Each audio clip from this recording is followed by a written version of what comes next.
Саламатсыздар ма? Менің есімім Омарбекова Гүлдана Абдикеқызы. Алматы мемлекеттік политехникалық колледжінің арнайы пән оқытушысымын. Осы курста біз объект тілі бағытталған бағдарламалау түрін үйренеміз. Бүгінгі сабағымыз программа жайлы. Бағдарламалауды қалай үйрену керек? Бағдарламаны құруда ең қиыны алғашқы қадам делінеді. Бірақ осы курсты көру арқылы олай емес екенін түсінесіздер. Бағдарламалауды не үшін үйрену керек? Біріншіден, бұл өте қызық. Екіншіден, кейбір мамандықтардың жұмысын жеңілдетеді және автоматтандырады. Үшіншіден, өте керемет жалақы.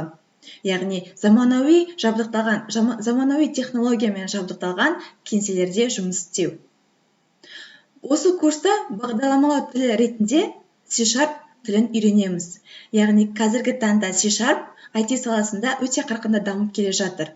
Оған қоса, осы тіл арқылы шағын десктопты бағдарламадан бастап, күнделікті миллиондаған пайдаланушылар қолданатын ірі веб-порталдар мен веб-сервистер құрылады. Таңдау еркіндігі. Алайда әрине, берілген тапсырмаларды C# шығаруға міндеттемейміз. Айта кететін жағдай, барлық бағдарламалау тілдерінің алгоритмі бірдей. Тек синтаксисі жағынан ерекшеліктер бар. Негізгі түсінік, алгоритм. Бұл қойылған мақсатқа жету үшін жасалатын іс-қимыл реттілігі. Қарапайым өмірден мысал келтіретін болсақ, бұл ұйқымыздан тұруымыз, жуынуымыз, жаттығу жасау, шай тамақ ішу осының барлығы, яғни бір реттілікпен орын алатын іс-әрекет алгоритм болып табылады. Бағдарламалау тілі бұл компьютер түсінетін тіл. Яғни қазақ тілі, ағылшын тілі, орыс тілі бар. Бұл адамдар бір-бірін түсіну үшін қажет, ал бағдарламалау тілі компьютер бізді түсіну үшін керек. Бағдарлама қандай да бір бағдарламалау тілінде жазылған алгоритм. Программистің мақсаты компьютер түсінетін және берілген есепті шығаратын программа жазу. Тапсырманы шешу кезеңдері. Программист тапсырманы қалай шешеді, яғни ол кезеңдерге бөледі. Біріншісі, тапсырманың берілгені, тапсырманың өзін сипаттау. Екіншісі, формализация, математикалық тілге аудару. Үшінші, алгоритмдеу, тапсырманы шешетін алгоритмді ойлап табу. Төртінші, бағдарламалау, бағдарлама кодын жазу. Және бесіншісі, тестілеу. Біздің бағдарламамыз жұмыс істей ме, істемей ме, соны тестілейтін боламыз. Жеке-жеке кезеңдерге тоқталатын болсақ, тапсырманың берілгені. Мысалы, мына тапсырмада былай делінген. Бізге футбол алаңы берілген. Осы футбол алаңының, яғни футболды поленің төменгі сол жақ бұрышында Мадияр атты футболистіміз бар делік.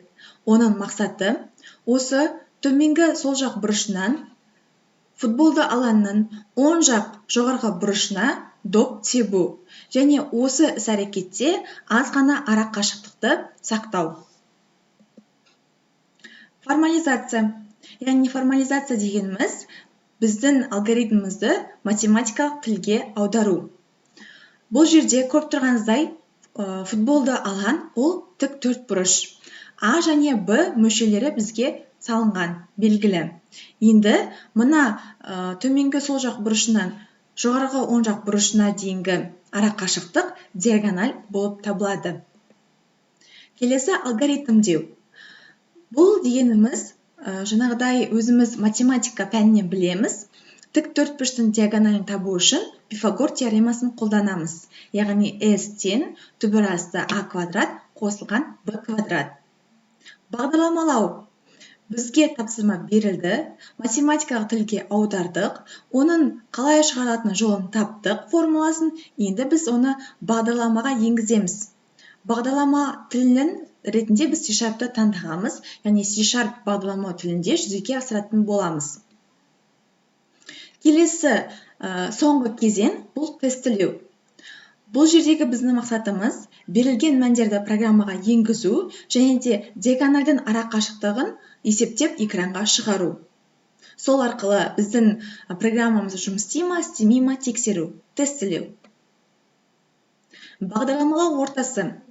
C# бағдарламалау ортасында жұмыс жасау үшін Visual Studio 2019-ды қолданамыз. Енді алғашқы бағдарламамызды құрып көрейік. Біздің Visual Studio ортамызға сәлем әлем сөзін экранға шығарайық. Ол үшін мен өз компьютеріме Visual Studio 2019-ды жүктеп, орнатып алдым.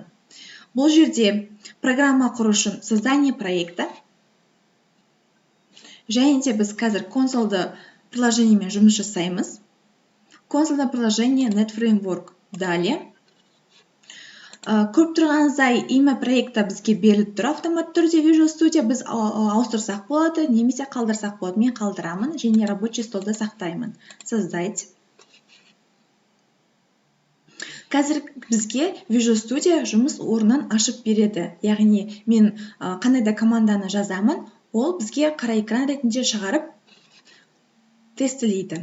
Міне көріп тұрғаныңыздай, бұл біздің Visual Studio ашып берген жұмыс орнымыз. Мұндағы using system, namespace, class, static дегендерге мән бермейміз. Келесі сабақтарда мен сіздерге түсіндіремін. Address дегеніміз не, class дегеніміз не.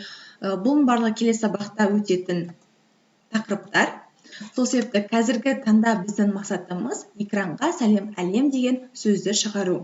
Ол үшін console writeline деген команданы орындаймыз. Кодты жазамыз. Console нүкте writeline. Console writeline дегеніміз экранға шығару. Тырнақша сәлем әлем.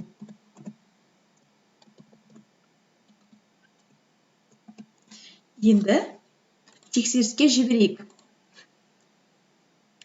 Тексеріске жіберетін болсақ, қазір қара экранда бізге сәлем әлем деген сөз шықты. Міне. Бүгінгі сабағымыз сіздерге түсінікті болды деп ойлаймын. Келесі кездескенше сау болыңыздар.